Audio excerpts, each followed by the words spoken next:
Bueno chicos, la semana pasada en la clase número 2 estuvimos viendo el Imperio Inca, ¿no es cierto? Y les dejé una parte al final ahí con algunas técnicas de cocción que presentaban ellos y de preservación.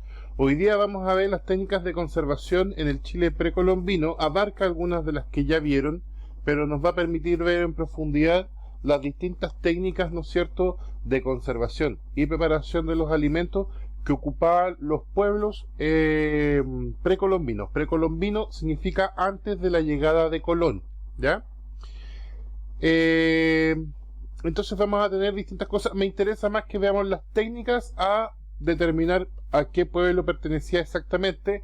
Eso lo vamos a ver más adelante con otro video que les voy a mandar, ¿ya? Pero ahora lo que me interesa dejar en claro es ver las técnicas que se ocupaban antiguamente. Recuerden que aquí estamos hablando, ¿no es cierto?, antes de la llegada de los españoles, es decir, en el siglo XV, siglo XIII, 1400, 1300, ¿ya? Después de Cristo. Bien, como técnicas de conservación en el Chile precolombino, ¿no es cierto?, podemos ir identificando distintas técnicas. Primero, ¿no es cierto?, vamos a irlas nombrando. Y aquí encontramos la que se llama desecación simple. ¿Ya? Vamos a acomodar ahí un poco mejor para que se vea. Que la desecación simple, ¿no es cierto?, es la extracción de agua a través de exposición al sol, a veces a la sombra o al fogón. Se realiza en lugares con alta concentración térmica, con vientos de baja humedad y alto poder desecante. En alimentos de origen animal, el más tradicional que podemos encontrar con esto es el charqui, pero también podemos encontrar, por ejemplo, hoy en día la pescada seca, que es un alimento que ustedes conocen, que lo han visto, que lo venden, ¿no es cierto?, en el mercado o en las carreteras. Y en los vegetales lo podemos presenciar en el luche, el cochayuyo, que son algas de agua salada, en la yaita, que es un alga de agua dulce que se encuentra en el norte de Chile, en el maíz, en algunas raíces y tubérculos, frutos, ajíes, zapallo, hongos, hierbas medicinales, ¿ya? Por ejemplo, en los hongos tenemos la típica callampa seca que se vende en el supermercado, que es la callampa de pino, ¿no es cierto? En las hierbas medicinales, yo no sé, los que han vivido o tienen gente que vive en el campo, podrán ver que en la parte donde está la estufa, la cocina leña, siempre se están secando algunas hojas o hierbas, ¿no es cierto?, con el calor que genera esta cocina, ¿ya? Lo más tradicional es con exposición al sol, pero va a depender de dónde estemos y el producto, ¿no es cierto?, para ver con cuál se puede ir haciendo.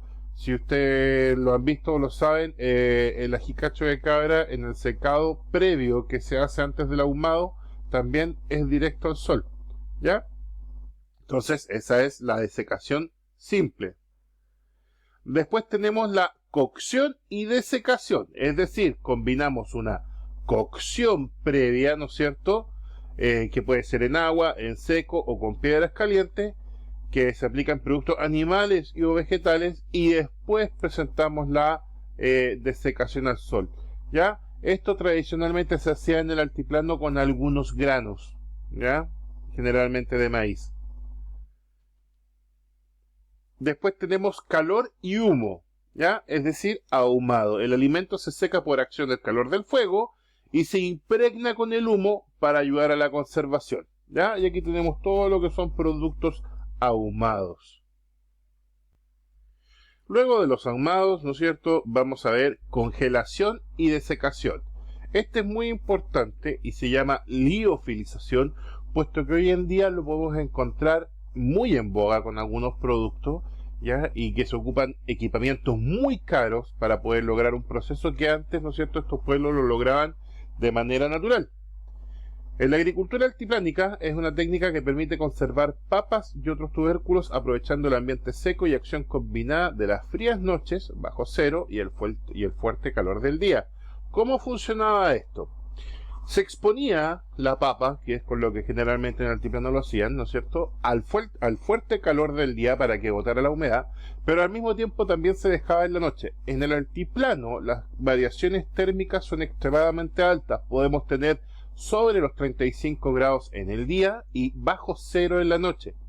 Eso produce un proceso que se llama sublimación, que es bastante raro ver en forma natural, pero lo que sucede es que al evaporarse esta humedad en el día y al congelarse el producto en la noche, genera una capa protectora que al salir el sol de nuevo en la mañana evapora rápidamente esa humedad. Entonces este ciclo, que se va repitiendo por varios días, permite obtener un producto que conserva su forma original, es decir, la papa se ve tal y cual estaba como cuando comenzó este proceso, pero sin contenido de agua.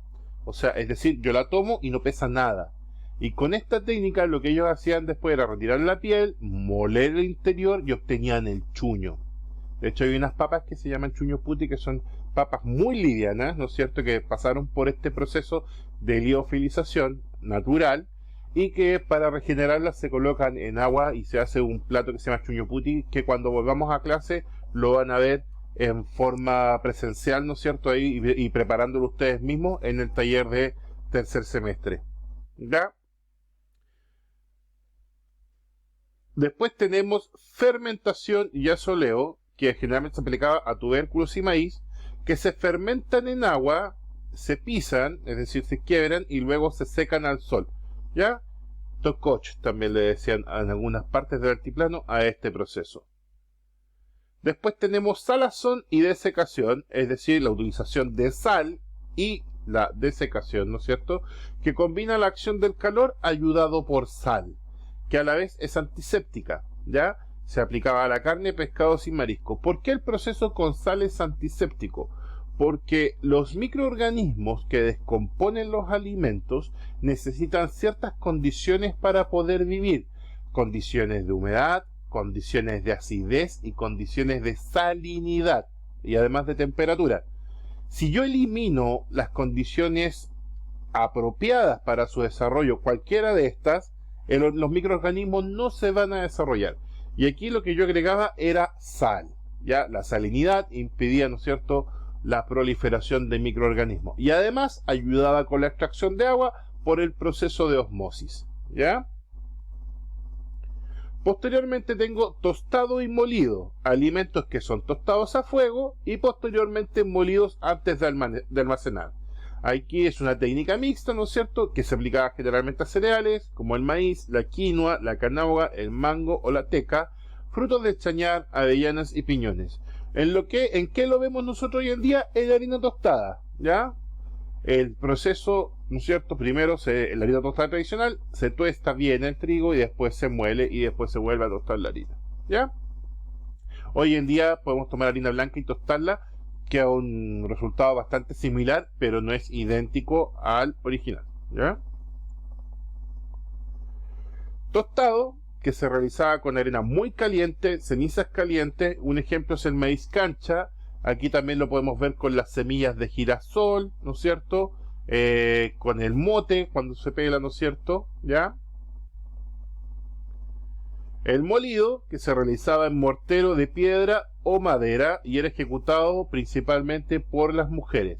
Las mujeres, ¿no es cierto?, en los pueblos precolombinos eran las sostenedoras del hogar, las que se preocupaban, ¿no es cierto?, de la alimentación y conservación de los alimentos, mientras los hombres se preocupaban de la agricultura y la caza. Eso es con respecto a los procesos de conservación de los alimentos que utilizaban los pueblos precolombinos.